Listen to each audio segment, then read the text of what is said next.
नमस्कार दोस्तों, आप देख रहे हैं अमर उजाला .com। मेरा नाम है विक्रांत चतुर्वेदी और एक बार फिर से हम संगम से आपका स्वागत करते हैं।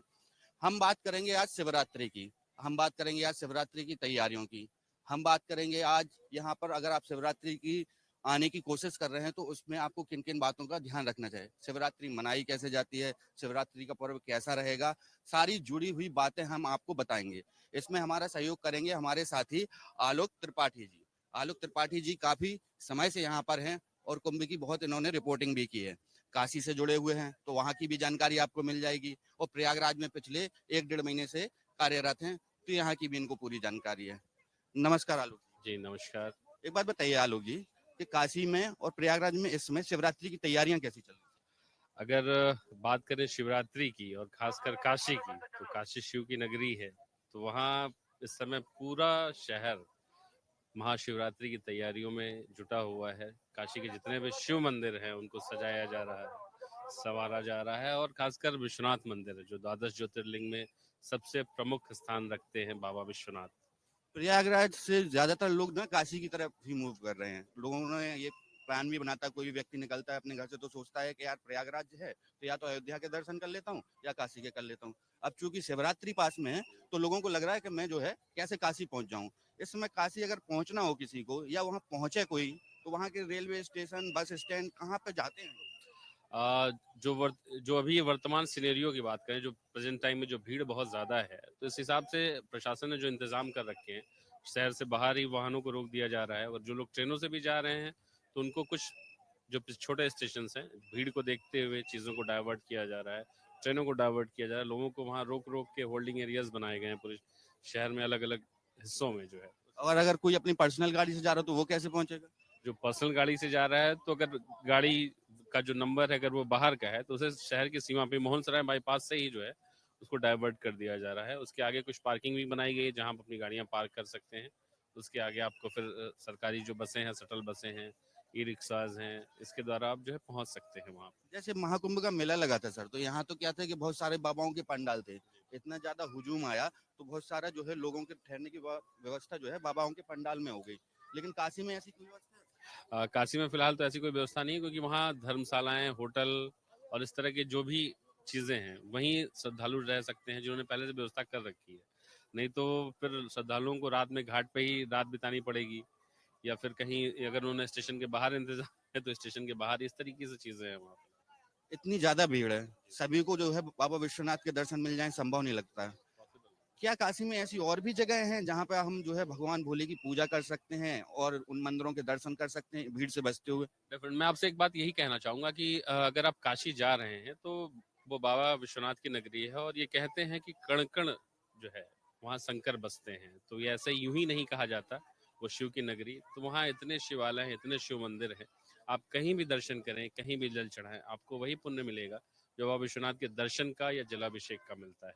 आज ही आपने एक अखबार में लेख लिखा है और आपका मतलब बायलाइन है वो खबर, उसमें आपने बताया है कि कुछ इस बार शिवरात्रि के विशेष संयोग है, ऐसा कुछ?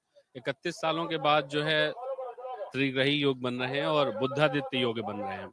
तो ये इन विशेष ग्रहों की युतियां जो हैं, खासकर अगर हम त्रिवेणी संगम के परिप्रेक्ष्य में बात करें तो जो अभी तक आपने अमृत स्नान देखा, जो 3 अमृत स्नान प्रमुख बीते, तो कुछ उसी तरह के संयोग भी बन रहे हैं और इस मुहूर्त में स्नान करने से विशेष फल भी मिलेंगे, खासकर श्रद्धालुओं ये क्या वैसे ही अमृत स्नान की तरह ही है? को। जी हाँ, सारे संयोग जो बन रहे हैं, जो ग्रहों की युतियां बन रही हैं, क्योंकि शनि की जो कुंभ राशि है उसमें ही 3 ग्रह एक साथ बैठे हुए हैं उस 26 की डेट में।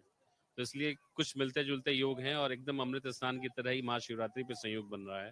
अच्छा, इस समय जो काशी में तैयारियां चल रही हैं, तैयारियां किस प्रकार से की जाती हैं इनकी शिवरात्रि की? ये पूजा मतलब कितने टाइम की होती है? क्या एक दिन चलती रहती है, जैसे शिवरात्रि है तो उसके एक दिन पहले से शुरू होगी, एक दिन बाद तक जाएगी, कैसे क्या रहता देखिए, शिवरात्रि और महाशिवरात्रि, तो शिवरात्रि तो हर महीने में आती है लेकिन महाशिवरात्रि जो है फाल्गुन कृष्ण चतुर्दशी, जो ये अभी त्रयोदशी और चतुर्दशी की जो तिथि होती है, तो ये महाशिवरात्रि कहते हैं। खास क्योंकि इस दिन भगवान शिव, जब दही दान जो समुद्र मंथन हुआ था तो जो हलाहल निकला था, तो भगवान शिव ने आज ही के दिन उस विष को ग्रहण किया था और आज ही के दिन उनका विवाह हुआ था। उन्होंने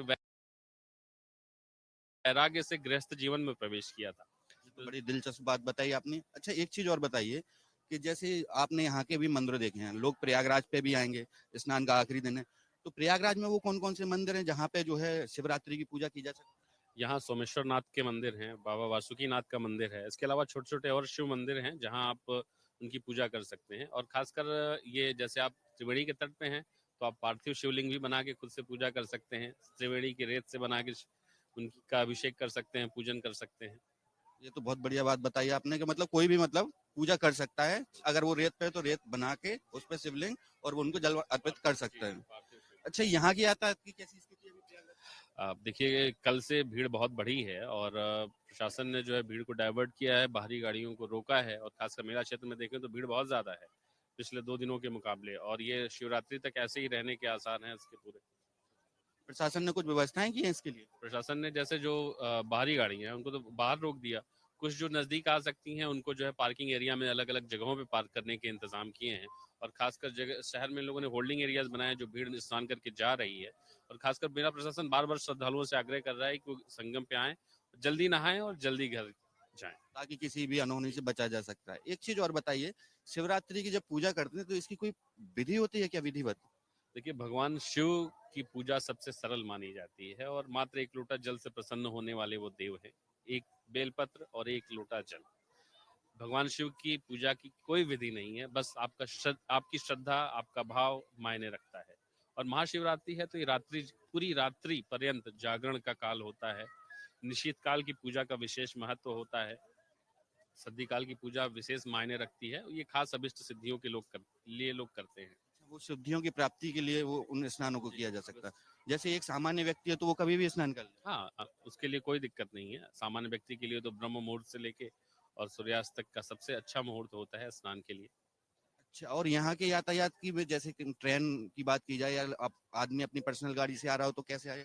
अगर कई रूट्स हैं क्योंकि यहाँ कई प्रदेशों से लोग आ रहे हैं, कई रास्तों से आ रहे हैं, झूसी से लोग आ रहे हैं, फाफा मऊ से, मध्य प्रदेश से, तो बाहरी सीमाओं पे गाड़ियों को रोक दिया गया है। वहाँ से आप निजी वाहन आपके वहाँ पार्किंग में खड़े करने के बाद आप वहाँ से ई रिक्शा से आ सकते हैं। बहुत सारे लोग तो पैदल भी चल के संगम पहुँच रहे हैं। क्या है कि जब यहाँ पे थे तो देखा था बहुत सारे अखाड़े थे, जैसे ही तीसरा शाही स्नान हुआ ना तो सारे अखाड़े तुरंत जो है काशी की तरफ मूव कर गए। सबको लग रहा था कि शिवरात्रि के पहले काशी कैसे पहुंचा जाए, क्योंकि अब 1-2 दिन ही बचे हैं। वहाँ पे जो अखाड़े होते हैं, जैसे नागा साधु होते हैं, दंडी सन्यासी होते हैं, बाकी जो आप तो बेहतर जानते हैं, तो वो लोग, उन लोगों की क्या प्रिपरेशन होती है? देखिए अखाड़े संगम पे स्नान करने के बाद काशी जाते हैं, उनके अपने आराध्य शिव को वो ध्वजा अर्पित करते हैं, खासकर महाशिवरात्रि के दिन, और उनका दर्शन करते हैं। ध्वजा का क्या महत्व होता है? इसके पीछे ये मान्यता होती है कि सनातन धर्म की जो ध्वजा है वो अनवरत फहराती रहे। जो धर्म ध्वजा है वो धर्म ध्वजा बाबा को अर्पित करते हैं, उनसे आशीर्वाद लेते हैं कि उनको सनातन धर्म की रक्षा के लिए उनसे बल मिले, ताकत मिले और इसी तरीके से वो कार्य करते रहे। अच्छा, तो मतलब उनकी अपनी तैयारी अलग, लेकिन क्या अखाड़ों की भी अलग अलग तैयारियां होती हैं? सारे अखाड़ों की पेशवाई, जो 5 अखाड़े इस समय काशी में हैं, तो शिवरात्रि के दिन उनकी पेशवाई निकलेगी। जैसे यहाँ पेशवाई निकली थी, कुछ उसी तरीके से वहाँ भी तैयारियां हैं। हर अखाड़े में अलग अलग उनकी अपनी तैयारियां हैं। उसी तरीके से वो श्रृंगार करके नागा निकलेंगे, डमरू अलग अलग वाद्य यंत्र बजाते हुए, डमरू, शंख और अस्त्र शस्त्र के साथ, और हाथी घोड़े जो हैं, तो वहाँ इस तरीके से पूरी तैयारियां चल रही हैं। जो 26 अस्त्र शस्त्र का प्रदर्शन इनके लिए इतना क्यों आवश्यक है? देखिए ये माने जाते हैं कि ये सैनिक हैं और भगवान शिव के गण हैं, तो इसलिए ये शौर्य का प्रदर्शन है। ये भय के लिए नहीं है, ये डर के लिए नहीं है, क्योंकि हमारे सारे देवी देवताओं के हाथ में अस्त्र शस्त्र हैं और अभय मुद्रा में भी वो रहते हैं। तो ये बताता है, ये संतुलन है, जरूरी है। ये वही वाली बात हो गई जो आदि शंकराचार्य ने कही है कि मतलब शास्त्र और शास्त्र एक साथ होना चाहिए। एकदम, तो एकदम कुछ उसी तरीके की ये बात भी है। अच्छा, तो ये जैसे अभी सारे नागा साधु यहाँ पे हैं और मतलब कई अखाड़े भी वहाँ पे पहुंच गए हैं। अखाड़े जब शिवरात्रि का पूरा स्नान या जो भी है वहाँ की पूजा पाठ संपन्न कर लेंगे तो उसके बाद कहाँ पर? सब अखाड़े, सबके जो स्थान निर्धारित हैं, सबके अपने लक्ष्य निर्धारित हैं। कुछ हरिद्वार निकल जाएंगे, कुछ काशी में ही रह जाएंगे, कुछ अलग अलग जगहों पे चले जाएंगे। जिन्होंने जो रास्ते चुने होंगे, जैसे जिन्होंने अपने मठों के रास्ते चुने होंगे, वो अपने मठों में वापस चले जाएंगे। और कुछ जो सनातन धर्म के प्रचार प्रसार के लिए पूरे देश में भ्रमण के लिए निकल जाएंगे। उनका यही आलोक जी, ये जानकारी देने के लिए आपका बहुत बहुत धन्यवाद।